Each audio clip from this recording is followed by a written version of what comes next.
Hi viewers, నమస్తే అండి.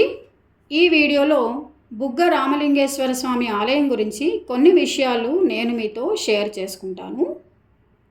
ఈ ఆలయం కర్నూలు నుంచి 39 కిలోమీటర్ల దూరంలో ఉంటుంది. కర్నూలు నుండి నంద్యాల వెళ్ళే దారిలో ఈ ఆలయం ఉంటుందండి. ఇది శైవ క్షేత్రం. ఈ క్షేత్రంలో ఉన్న నీటి బుగ్గ ద్వారా చుట్టుపక్కల గ్రామాలకు పంటలకు నీటి వసతి లభిస్తుంది. ఈ బుగ్గ వల్లనే ఈ క్షేత్రానికి కాల్వ బుగ్గ అని పేరు రావడం జరిగింది. ఈ ఆలయాన్ని సందర్శించే వేళలు ఉదయం 6:30 నుండి 1:30 వరకు, తిరిగి మధ్యాహ్నం 3:30 నుండి సాయంత్రం 7:30 వరకు. ఇక్కడ స్థల పురాణం ద్వారా కొన్ని ఆసక్తికర విషయాలను మేము తెలుసుకున్నాము.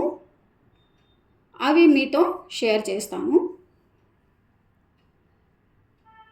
పరశురాముడు తన తల్లిని చంపిన తరువాత మాతృహత్యా పాతకం నివృత్తి కోసం దేశ సంచారం చేస్తూ కొంతమంది ఋషులను దర్శించి వారి ఆదేశంతో కొన్ని ప్రదేశాల్లో విగ్రహాలను ఏర్పాటు చేశారు. ఆ క్రమంలో కాల్వబుగ్గ చేరి ఇక్కడ పంచశివలింగాలను ప్రతిష్ఠించారని చెబుతారు. ఇక్కడ పరశురాముడు పంచశివలింగాలు ప్రతిష్ఠించాడని ఆలయ పురాణం ద్వారా తెలుస్తుంది. పరశురాముని చేత స్థాపించబడిన లింగం కావటం చేత ఇక్కడ శివుడిని రామలింగేశ్వర స్వామి అని అంటారు. ఈ ఆలయం ప్రశాంతంగా, విశాలంగా ఉంటుంది.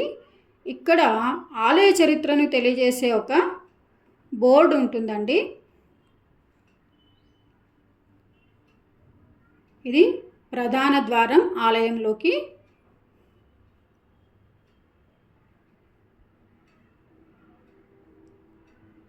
ఇక్కడ శివరాత్రి, కార్తీక మాసంలో ప్రత్యేక పూజలు, ఉత్సవాలు జరుగుతాయి. ఇక్కడ నిత్యాన్నదాన సత్రం కూడా ఉందండి. ఈ ఆలయ ప్రాంగణంలో ఒక కోనేరు కూడా ఉంది.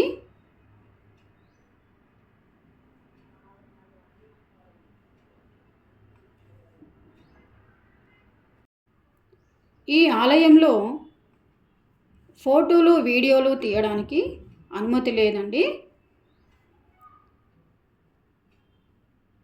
ఇక్కడ దర్శనం టికెట్ 10 రూపాయలుగా ఉంది. కర్నూలు పట్టణమునకు వచ్చిన వారు ఇతర ఆలయాలతో పాటు కాల్వబుగ్గలోని ఈ రామలింగేశ్వర క్షేత్రాన్ని కూడా సందర్శించుకుంటారు. ఈ ఆలయంలో వివాహాలు కూడా జరుపుతుంటారు. కాకపోతే ఇక్కడ బాల్య వివాహాలు జరగవు. ఆలయ అధికారులు దానికి అనుమతించరు. బాల్య వివాహాలు జరగవు అని చెప్పి ఇక్కడ ఒక బోర్డు కూడా పెట్టారండి. గర్భగుడిలో ఫోటోలు తీసుకోవడం అనుమతి లేదు గనక నేను కేవలము బయట గుడి ప్రాంగణం మాత్రమే ఇక్కడ కవర్ చేస్తున్నాను.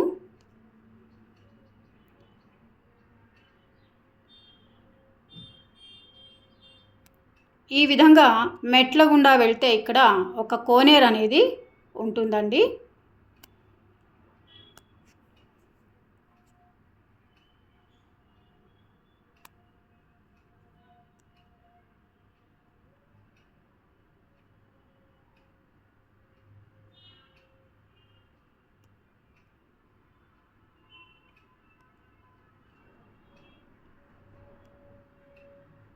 ఈ కోనేట్లో భక్తులు స్నానాలు ఆచరించి దైవ దర్శనానికి వెళ్తుంటారు.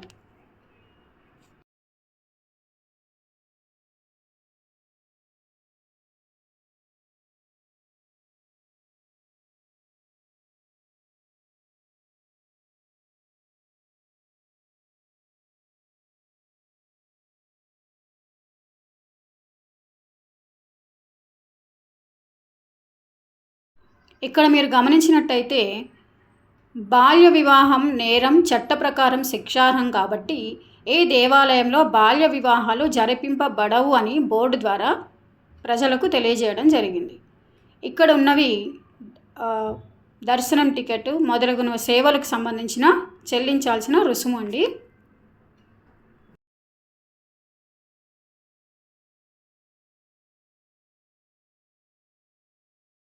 ఇది ప్రధాన ఆలయంలోనికి ప్రవేశించడానికి దారి.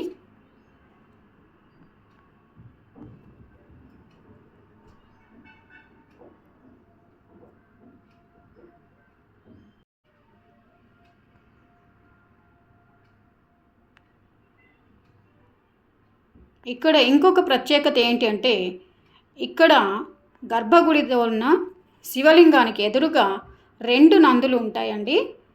ఈ 2వ నంది పరశురాముడు స్థాపించాడు అని ఇక్కడ పూజారులు తెలియజేశారు.